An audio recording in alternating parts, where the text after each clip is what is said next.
This applies to all movement as players move deeper inside the world or come closer to the screen. Game developers are now able to invent any worlds that we imagine. And this leads to a new Super Mario to debut on Nintendo 3DS. Our team at Nintendo's EAD Tokyo Software Development Department, which created the Super Mario Galaxy series, is currently working on a brand new Super Mario that incorporates the new opportunity of 3D display. This logo is temporary. You may notice something that looks like a tail at the bottom on the logo. You might wonder what that indicates. We will reveal the answer at the E3 this year.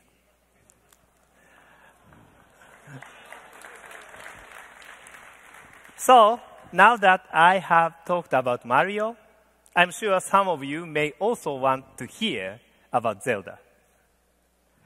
First, concerning Ocarina of Time 3D. Our intent is for you to be playing this coming June. 13 years ago, Link began running around a 3D Hyrule world. Now he will be doing it in full 3D. Last year marked the 25th anniversary of Super Mario. This year, it's the 25th anniversary of Legend of Zelda.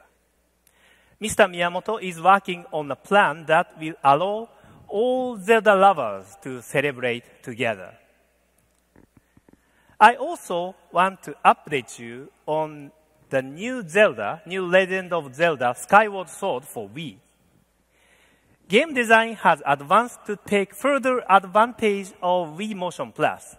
As a result, player control is shaping up nicely. It feels very solid and is free-ranging. Nintendo in Japan has sent along some new scenes showing Link in battle. Please take a look.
Well, I have spent a lot of your time talking about the last 25 years, and I would like to finish with some thoughts about our future. To be clear, our immediate future. Rather than offer you only a rosy picture of our industry, I want to discuss 3 specific concerns. The first is craftsmanship. Over the past 25 years, we developers have gained a lot, but also lost something. And one major loss is craftsmanship. As projects become bigger and more complicated, often the option of working over and over again to polish a game to make it the highest quality it can be is disappearing. This is not the criticism of the talent of people developing games, but rather the circumstances in which they operate. no matter how much money or manpower is available, no matter how much talent is involved, the needed flexibility may not be available when unexpected development arises. Small details can get lost even in huge projects. My second concern takes me again back to my career at HAL and my early days at Nintendo watching Mr. Miyamoto work. As I said, no one was a specialist. Everyone was a generalist. We could all comprehend what everyone else was doing. To be sure, today there are many people who are better programmers than we were back then, and better artists, better producers. But this era of specialization makes it much more difficult for a single individual to sense the entire nature or personality of a game. Developers know their specific roles much better, but are less able to understand anyone else's. And if people cannot tell exactly what other team members are doing, it makes me wonder, where will the next master game creators come from? My final concern is the most important. When I first spoke at GDC in 2005, very few in the audience were involved making games for mobile download or for social networks. Today, maybe the majority of you are. Our industry has certainly expanded. But it also gives me concern because I fear our business is dividing in a way that threatens the continued employment for many of us who create games for our living.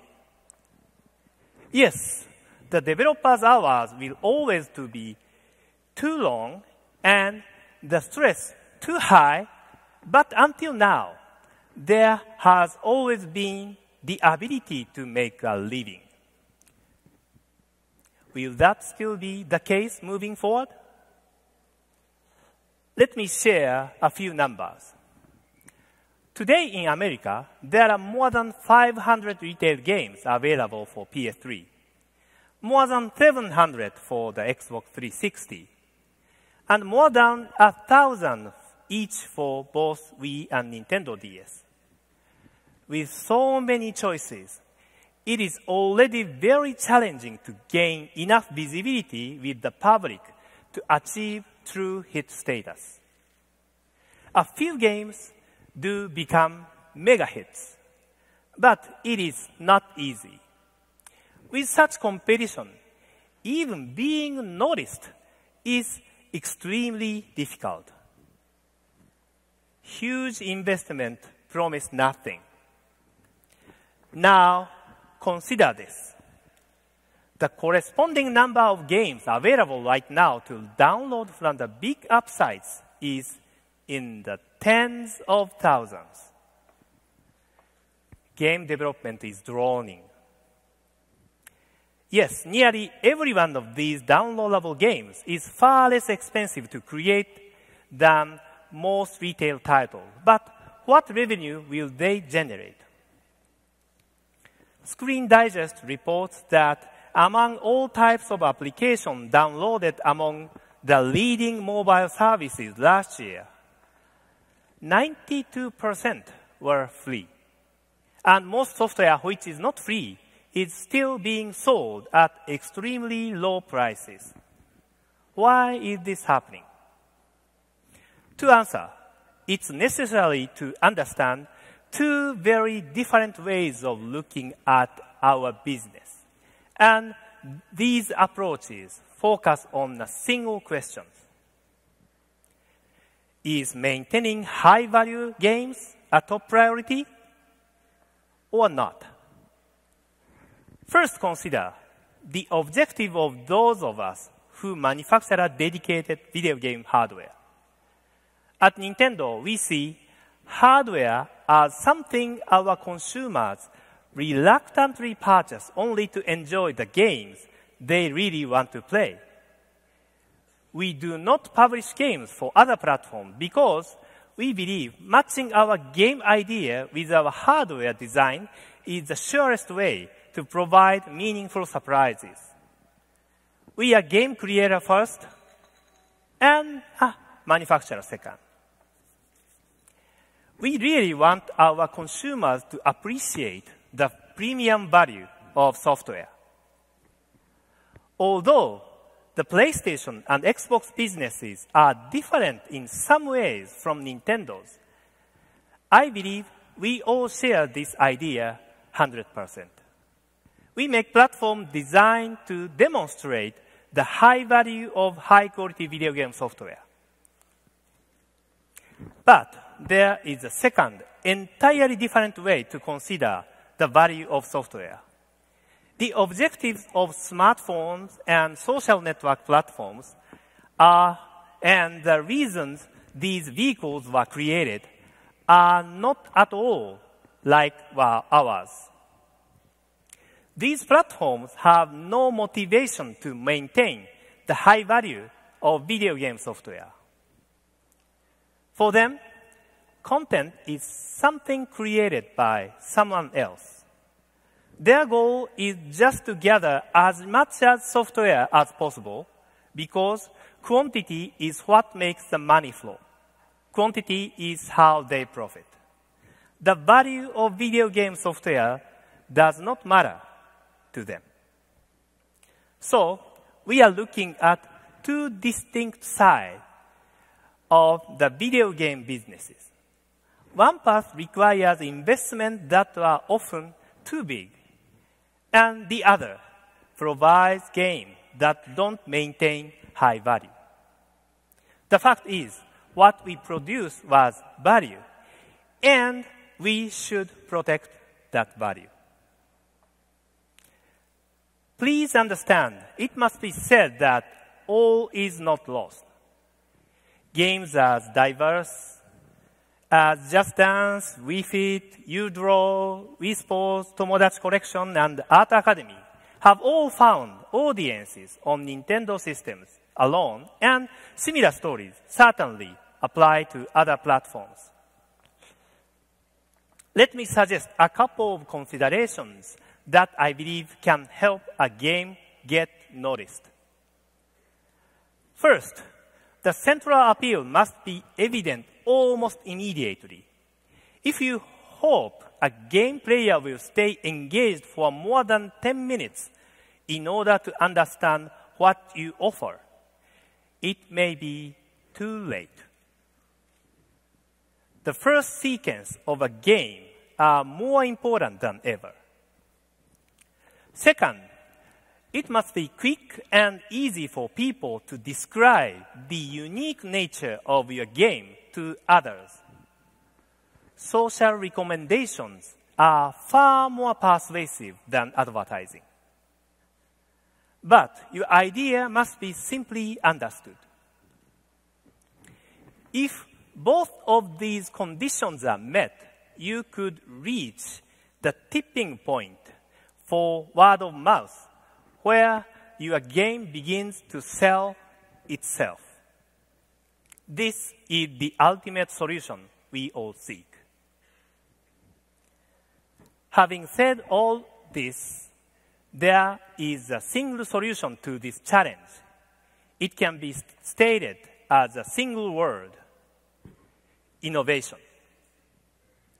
Yes, there are many definitions, so let me explain how we define innovation at Nintendo. It is very simple. We always ask ourselves the same question: is there something considered impossible that we might make possible? Our belief is that just accepting impossible limits our thinking and sets up barriers to true innovation. For example, at one time, it was thought that people could only view a single display screen at a time. Now, many scan their TV and PC and maybe tablet or phone screen all at the same time.